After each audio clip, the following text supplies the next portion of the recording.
Welcome. This is Mom Enough, and we're going live today. I'm Erin Erickson, one of the co-founders and co-hosts of Mom Enough, and I'm here with my mom, Marty Erickson, today. Marty, there she is, my fellow co-host, and we are so excited to present Wired for Success. We're going to be talking about removing barriers to internet access for online learning, which is something many of us are dealing with right now. Our guest, Stacey Nelson-Kumar, she is Community Impact Director for Comcast in the Twin Cities, and she is also a mom of four, so she knows exactly what we are dealing with when it comes to online learning and internet access, because she's living it right now. So thank you so much for tuning in, to all of you tuning in right now, and thank you to Stacey Nelson-Kumar and Comcast for helping us to bring this very helpful information to you today. So welcome, Stacey. Thank you. Thank you. Thanks for having me. My pleasure. Stacey, I'll echo what Erin said. We're so happy to have you with us. And I know that many families are dealing with this issue of internet connectivity and online learning and parents working at home. And some families, many families actually don't have access. And so they don't really have the equipment or the connectivity that they need. Can you talk a little bit about why that internet connectivity is so important, especially right now, but always, and why we're even doing this today? Yes, I'm very happy to talk about the role that Comcast has played with connectivity. It's at the heart of our company, and we know that that is important for just engaging in life today. It's really important to have access for education, as we're talking about, but also telehealth as that's increased. And just engaging with resources, finding out information, applying for jobs, everything happens online. And so we're very committed to connectivity and have been looking at the gaps really that have been in existence for several years. It's not a new issue. And so just trying to find ways that we can help to solve for that issue. That's excellent. Well, right now, I think a lot of us have on our mind, if not most of us, have on our mind issues of equity. And that is a huge issue, as we are seeing in the news stories of systemic racism, inequities, and injustices. And so a concern that I have is just that it is really hard in limited times as far as finances are as far as finances, this is a time where people are, budgets are tight, and it can be really hard for families to get access to what they need, especially now with online learning during a pandemic. So could you tell us about digital equity? What is that, and why is that important? Yes, digital equity really refers to the ability for people to have what they need to engage in our digital life and digital economy and online learning, all of that. It just really is representing the access, but it's more than just the connection, which is important to remember. It's also devices, as you mentioned earlier, Marty, that it's important to have the equipment. It's important to understand how to use it. So there's some education that can also be a factor in digital equity. And so, we're part of the solution in helping with the connection and the access to the internet. And then we're working in a lot of partnerships for looking at comprehensive solutions to it. But we know this is a serious issue, especially as we've seen so much distance learning taking place. It's not a new issue, as I mentioned. It's something we've been working on for over 10 years. And so we, just continue to look at where we can remove barriers and help bridge that divide and make sure that everybody, regardless of where they live, and any of their circumstances, are able to get the tools that are so important to life today. That's so important. And, we have so much data, I think, on how the achievement gap is really affecting our whole society. and the impact of internet connectivity on children's achievement in school. And so I think when kids and families don't have that access that they need, or they don't have the equipment, that really feeds into those education gaps that are just so important today, and all the time. I wonder if you could talk a little bit, Stacy, about some of the specific ways that Comcast can help get low income families connected to the internet. One of the programs we've had in place is called Internet Essentials, and that's probably our primary way of helping, families that qualify, typically, lower income families, to access internet. We started the program about 10 years ago, and it was very specifically focused on school children. It was based on participation in the free and reduced lunch program. And over the past 10 years, we've actually expanded it, expanded the eligibility, understanding how important it can be for the entire family. And like you said, it affects everyone in that household. And so we've enhanced the program every year, including, like I mentioned, the eligibility. So now we're able to serve any family that's participating in a federal assistance program. We started, with an expansion to the HUD, Housing and Urban Development facilities, and now serving low-income veterans. And then last year, we're able to expand it even broader to the federal assistance programs. So Internet Essentials is a key way of our ability to help with the connection. The program also includes some of the resources to the other barriers of digital equity that I mentioned, including a device. And so people are able to purchase a device through Internet Essentials if they need it. And then we also are able to offer access to training services. We have partners in the community that provide digital training, from very basic to very advanced, even to getting credentials, but so that people can access that information and training based on what they need. So we're trying to help with all of those resources through Internet Essentials specifically. That's so fantastic. So how does that program work? Like, how does someone apply, and how is it? I mean, if someone is, maybe a teacher is listening and they want to know how they might share this information with families in their school, or if a parent is listening and they're really struggling to get internet access and a computer at home, how would they go about getting these services? The best resource is the Internet Essentials website. And so if there is the ability to access even through, a mobile device, get to that website and look through the information, and people can apply right there to the program. There's some information that's asked, name and address, most importantly, so we can make sure we get to the right the connection to the right location, and then looking at getting that application processed, and then the materials sent to the house. So it's important to know that Internet Essentials is $9.95 a month. There are no fees other than that. So there are no rental fees. There's no installation fee. There are no hidden costs at all. It's the $9.95 just for that connectivity. That's per month, and so it's fairly easy to get signed up, making sure we've got all the information that we need and that the qualifications are met. I mentioned the eligibility requirements, and so that's one thing.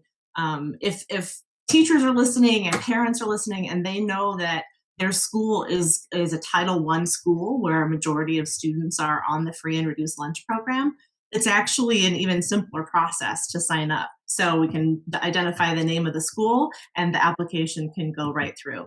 Other situations may require a little more documentation, but it's still fairly simple to process that application and then get the equipment needed so that the so that the installation and the service can begin right away. It's so great that Comcast is helping families in this way. I mean, especially right now, this is critically important. And I know that Internet Essentials has been around before the pandemic, but I think we're in such a unique situation globally, really. But as far as everybody's relying on the internet to do their jobs, to go to school, and this is a really important tool to prevent inequities in education, and making sure that every child has a way to get online to learn, and for parents who are trying to do jobs from home. I know several of the people that I work with are having to do work from home, and it's a real challenge for families that can't afford the internet. So it's fantastic, and we'll make sure to put some links in this post if so that people who are listening can figure out what they need to do if they know someone who might qualify, or if they're wondering if they qualify, so that they can go online and take a look. Thank you. That is the easiest way. So I appreciate you sharing the links. Well, we're really happy to promote this. It's just such important work, and we've been promoting Internet Essentials in the past through a partnership with Comcast, and we're really happy to do that. But I was especially excited this year to hear about what you're doing in terms of partnerships with schools and other organizations to help them support families who need to get connected to the internet. So you're not only going directly to the individual parents or families, not necessarily only parents, as you explained very well before. So tell us a little bit about how this partnership works and how it will support people during the 2020-21 school year. That's a lot of 20s in there. It is. Yeah. And hopefully that's the extent of it, right? That is just 20 Oh and boy, 21, right? don't we Uh, hope that? well, our partnership with schools and nonprofit organizations are critical to, our ability to share the information about Internet Essentials. That's really, we know that those trusted relationships for families seeking resources are really at that level with organizations and with schools. And so we've worked in that way for, since the program started, but new this year, especially with the need for distance learning and schools having to make such an abrupt adjustment in the spring to go to distance learning. We know that there's a need for some families who cannot afford the Internet Essentials program to still access it. And so we've developed this Internet Essentials Partnership Program where we can work with the school district to actually sponsor the families. And what happens is the family still signs up for Internet Essentials, but is provided a specialized code basically that they enter into their application, and that then directs the payment or the billing to the school district or to the sponsor. It's not just school districts. We have nonprofit organizations that are working with us as sponsors, but it's just another way to help serve the families that the school districts and other organizations are trying to reach, who have not been able to have internet in the past. So I do you, think that's a great leap forward. I really applaud Comcast for doing that. And I know from talking to some people in nonprofits here in the Twin Cities that people are very excited about that option. so can you? Oh, so sorry. Go ahead. No, I was just going to share that it's really been, I think, gaining steam, especially as we're back into the fall school, back into the back to school season. And so, yes, been working on it. We're really excited about it, and I think it just provides us another great opportunity for partnering in the community. So That's Super. fantastic. Erin. So do you have some stories of how that's played out? Like, can you give us some examples of new things that have happened and maybe communities that are getting connected? Well, yes, we have so many wonderful partnerships. I think that's been, like I mentioned, the foundation of the program. And so, just in looking at new ways to work with some of those partners through the sponsorship program, one example would be, an organization that's really trying to help the family access internet, so they know the students, and sometimes it's mostly new immigrants to the United States. And so, one of the ways that they've been helping the family is through the Internet Essentials Partnership Program, where the students can immediately get access into the whole education system, but it also is helping the family with resources and searching for jobs. So that's one way. I think that's kind of a traditional way. The other partnership that we have is with an organization that's really reaching youth that are in their maybe non-traditional programs. They recognize that they go to school, but they have additional needs, and so they're in some of these kind of additional resource programs, and so really specifically targeting those students. If I may share one more, there's an exciting opportunity serving students with disabilities. So working with a school district, and this is a relatively new partnership where we're able to specifically help students with disabilities get access to the internet so that they can access their distance learning needs with the school district that they're working with also this organization, but also in a very accessible way. So exciting things, I think, in the ways that we're able to help connect. Yeah. Oh, that's So, terrific. what other way? Yeah, it is so terrific. I think this is a really wonderful opportunity of how a major organization or corporation is really getting their feet on the ground and helping communities in such incredible ways, and breaking down barriers. So it's really exciting to hear about that. What other ways is Comcast helping families get connected in the Twin Cities? Are there other programs or other things that our listeners would be interested in knowing about?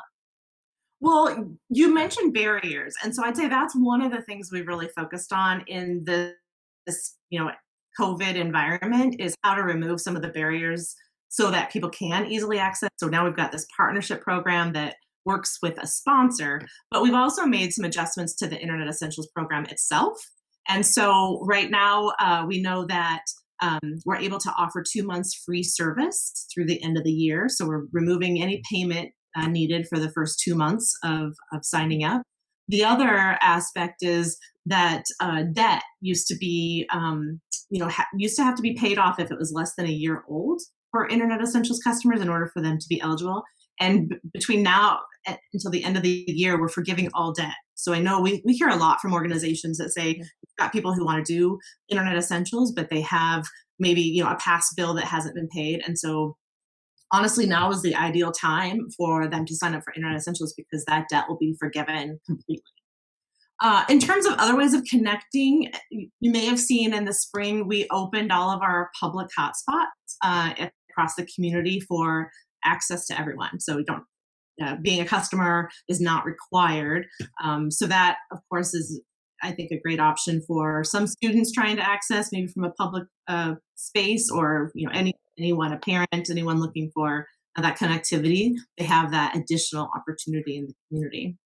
And then excited to share. I mean, you may have seen yesterday we just announced a new initiative called Lift Zones, and this is exciting because we know we're hearing from our partners is that now that we're into this fall school season and distance learning is having to happen, that's not always possible at home. And so we have some incredibly innovative partners who have been looking at how they can help serve those distance learning students at their locations because the parents may need to go to work. They're not able to stay there and help through that whole education. So the whole concept of a lift zone is really having a distance learning hub where we are going to be providing the internet. So it's an enhanced Wi-Fi access to that space that can serve students. And so we're making a 3-year commitment to 20 different locations within the Twin Cities. So we're excited to really look at where that need is greatest. I mentioned we've got some really innovative partners. I'd say the first one we launched opened up already, and it was with the Sunny Foundation in St. Paul. And so looking at how we can serve other neighborhoods that are serving students in that way. I'm so excited about the breadth of ways and the real creativity behind what you're doing. As I look at how it's added up and expanded over the years since you first started this, it's really remarkable, and it tells me that you're really listening to members of the community and what they need and attending to those barriers. Sometimes we stay outside and try to figure out what's happening with different segments of the community, and this just reflects such a listening approach and kind of sensitive response to those needs. And at this time when everybody is struggling so much with COVID and with all the things that have happened in the last few months, I just think this is more needed than ever.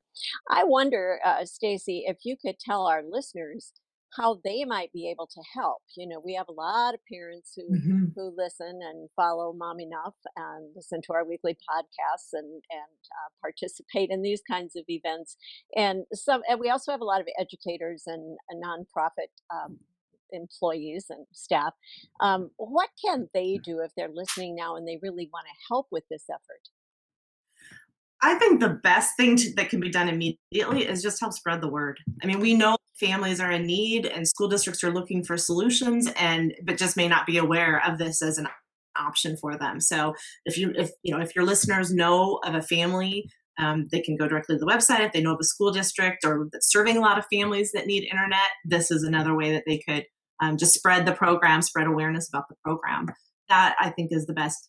it extends even beyond the schools, like we've said, if they're participating in an organization or that your listeners are in a neighborhood that where they know that is a need, this program can really be helpful. Well, and they could start by just sharing the post of this event from our Facebook page and get it out to large numbers that way. So I hope that, some of those educators in particular, but also individual parents who have large friendship networks, that's such a quick and easy thing to do to really get the word out, both to people who would qualify for this assistance, but also other people who can spread it even further. Yeah, well, it's fantastic. I'm so excited about all of the opportunities that are available through, just one, to tap into our audience and help our audience be the foot soldiers to carry this information to other families and schools. And then all the great work you're doing to connect families in so many different ways. It's really fantastic. Well, we greatly appreciate your partnership as well. This is exactly what it's about. It's about the relationships and spreading the word. So thank you for that opportunity just to share it with your listeners. And then hopefully the message gets carried out and you're able to connect more families with the connectivity that they need. Yeah, well, we're Our incredibly pleasure. yeah, it's our pleasure, and we're incredibly grateful for Comcast partnership because it does, open up doors for our listeners to get the services they need. And so many of our partners are really, I would say all of our partners are serving families in unique ways, and it's really exciting to partner with a major organization, corporation that's doing such great work on the ground. So we're really grateful for that. And of course, then we get to connect with super great people like you and Jill and the Comcast crew. So that's the fun of all of this, is making great connections and helping people at the same time. So thank you so much for joining us. Yeah, thank you for joining us today. And thank you, Mom, for being my co-host during this and helping to ask questions. And the Facebook Live thing is such a silly, strange thing sometimes, where you're just sitting at your desk and all of a sudden, here you are, you're out there. So I'm really happy that we could bring this important information to our listeners and hopefully a much broader audience as well. Thank you both. Thank you. Thanks, Have a great afternoon. Yeah, you Bye-bye. too. And You thanks too. to our listeners for tuning into this Mom Enough Live on Facebook. We'll be doing more of these, so stay tuned. And we strongly encourage you to sign up for our newsletter so you can stay up to date with everything we're doing and making sure you don't miss a beat.